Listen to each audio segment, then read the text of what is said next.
Hey guys, Jason Muldrow here with Profit Now Solutions. Today we're going to talk about growth strategies for small businesses. Oftentimes when my clients come to me asking about how they can grow their business, typically what they mean is they want more profits. Makes sense, right? I know I do. One of the things that we like to do here at Profit Now Solutions is to empower small to mid-sized businesses with enterprise quality information, insights, and services to help you to make more and keep more, thus our name, Profit Now Solutions. So with that, I want to share with you a few things for your consideration with regards to your business strategies. Okay, first up, question on the table here. In order to make more profits, a lot of times we go right to the end of the funnel, which is looking at sales. How can I make more sales? As far as making more sales, there are two main strategies that I want to talk about with you today. One is market development, and the other is market penetration. What's the main difference between the two, and which one is right for your business? Well, let's start with what the difference is between the two, okay? Market development is essentially, think about it, if you have a pie, you want to just make that pie bigger, okay? The difference with market penetration is if there's a pie, well, you might have a slice that's this big, and then you want to get a bigger slice of the pie, okay? So the market is already established and you're wanting to take on more of the existing market versus market development is that there's not really a market in place for that, and so you have to develop it sort of from scratch. But which one of these is the right method for you to grow your business? Well, it kind of depends, and you really need to back into it based on your marketing strategy and your business strategy. So the correct order for this actually begins here, and actually it even goes deeper than this, but just for the intents and purposes of this exercise, you go from your business strategy, which then determines what your marketing strategy will be, which then should determine what your sales strategy should be. Let's talk about a few of the business strategies. Your business strategy more or less is looking at how your business will operate as an organization. Are you aiming for growth, or are you aiming for product differentiation, or is it price skimming, or do you have an acquisition strategy? So if you have a growth strategy, you will have a series of new product and service introductions to continue to grow and expand your portfolio of products and services that you have available to your customer base. As far as a product differentiation strategy, you may pour in additional resources into your R&D, so that way you can always stay ahead of your competition, perhaps by delivering higher quality or having capabilities that are unique or different from others. And price skimming, that's having something that's so new or different that you make your money by charging the high price on the front end, and then as things begin to taper off, you come out with the next new thing, so that way you can continue to charge the highest price.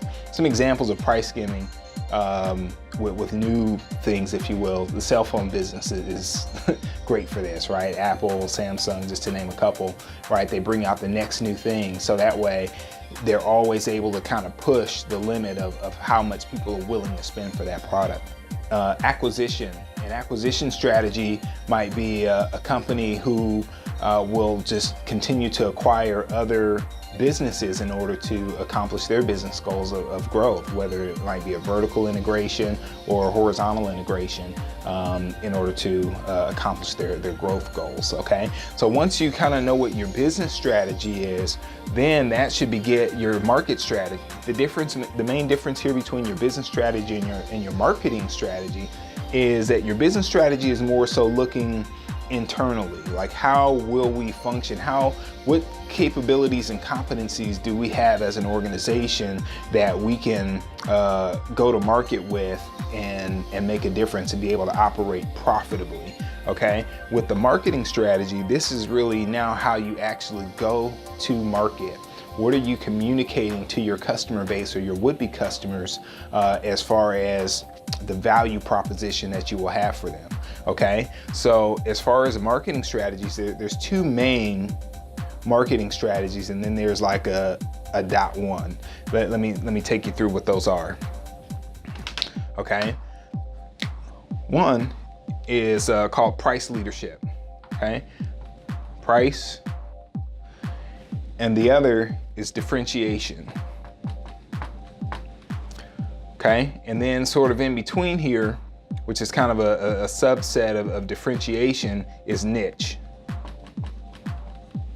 If you think about a company that utilizes a price leadership strategy for their marketing strategy, think of like Walmart, for example, right? Where they constantly talk about rolling back prices. But on the other hand, if you consider a higher end brand, such as Nordstrom or Saks Fifth Avenue, where price isn't really a consideration, but what they bring to the table is the differentiation, the differentiated experience, the higher quality clothing and materials that are being used.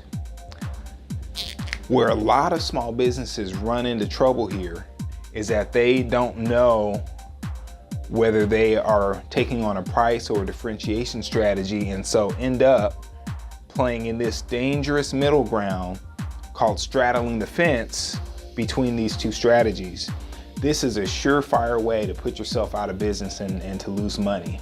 So if you don't want to lose profits, then don't straddle between the fence here. You got to pick a side, one or the other. Either you have the infrastructure to support going head to head with others and to lead the way with price, or you have a unique element that allows you to provide a unique or different experience than what the mainstream brands will be able to provide for the customer base. So oftentimes small businesses have an advantage of providing a differentiated experience, more the boutique style, if you will, of experience that a lot of customers appreciate. Okay, now the third one here, if we zero in on this, is the niche. When you find your niche, you've probably heard this before, but a lot of times people will say, well, you got to find your niche. And why that's important is because then it limits the amount of competition that you have to worry about when it comes to the price and differentiation.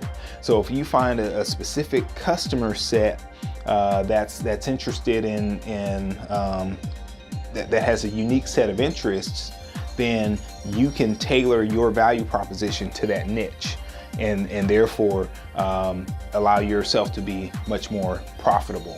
Let's take a restaurant, for example. Okay, you've got, if we just use a regular hamburger, right? McDonald's price, right? All day. They've got the value menu, $1, $2, $3. Great. And then you upgrade it a little bit and then maybe go to, let's say, I don't know, Hardee's or Carl's Jr., depending on what part of town you're in. Well, they focus less on the dollar menu, but focus more on having differentiated, higher quality products, therefore justifying a little bit higher price. Now, take it even a step higher. There's a local place out here that sells burgers from free-range grass-fed beef. Well, to most of the world, that doesn't really mean anything. But for that specific niche of customer that understands and appreciates the value of what having free-range grass-fed beef burger, that some of the health benefits associated with it, well, man, they'll welcome that with open arms, and guess what? They'll pay premium for it too. So your business strategy, how you operate according to your capabilities, and then your marketing strategy, which should align with your business strategy to make sure that everything is in continuity. And then now that should take you around over to what your sales strategy should be. So market development versus market penetration, okay? If you're just another 99-cent cheeseburger, well, guess what? There's a lot of competition in that place. In that space already, there's already a market for that. People are only going to eat so many cheeseburgers. Therefore, you'd have to take on more of a market penetration strategy and figure out, well, how can I get a piece of that pie? Versus with the example of the company that I mentioned that does the grass-fed beef burgers. Okay, well, they have their niche, but at the same time, there's not really an existing market for that. So they have to kind of develop that from scratch. So that's where you'd have a market development strategy. And so within that, the sales journey is a little different because you have to educate and inform your customers a little differently than perhaps what you would with a market penetration strategy. So that's our segment for today on growth strategy. Hope that helps. Please do like and share this video, and please subscribe to our channel, and let us know your feedback on this. We'd love to continue to deliver quality content for you. Until next time, make more, keep more, Profit Now Solutions. Jason Muldrow here. Bye now.